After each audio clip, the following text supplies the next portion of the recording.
کہ پہلے شروع کریں گے کہ اللہ کے رسول اللہ علیہ السلام نے یار حدیث میں فرمایا نہیں تھا کہ ہر صدی میں اللہ تعالیٰ مجدد بھیجے گا، اس لیے 1400 سال میں آتے رہیں۔ اس صدی کا مجدد کون ہے پھر اگر مرزا غلام احمد نہیں؟ ہر صدی میں مجدد آئے، حضور کا وعدہ تھا، اب مجدد کہاں ہے پھر صدی کا؟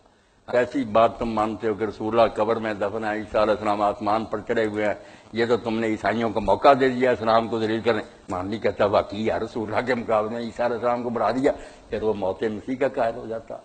پھر کہتے ہیں یہ کوئی بات ہے کہ پچھلی امتوں میں عورتوں پر بھی وحی آتی تھی، رسول اللہ کی امت میں کسی پر وحی نہیں آئے گی، یہ کوئی کمال ہے؟ یہ تو انعام ہی بند ہوگا کہ موسیٰ کی ماں کو وحی آئی، مریم کو آئی، حضور کی امت میں آئی، بھائی بچا سکتے ہیں، ورنہ کسی کے پاس جواب نہیں ان باتوں کا۔ وہ دلیل کر دیتے ہیں کہ عورتیں پچھلی امتوں کی جو وحی آئے اور حضور کی امت کو وحی نہ آئے، کیا جواب ہے ان مولویوں کے پاس؟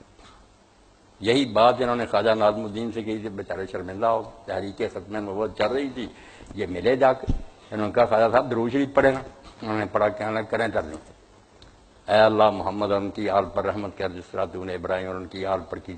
کہنے لگے کیا ابراہیم اور اس کی آل پر رحمت کی تھی؟ کہا نبی بنائے تھے۔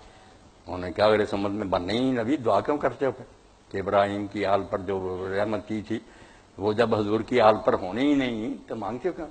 جواب ہی نہیں آیا خواجہ صاحب، بیچارے چپ ہو گئے۔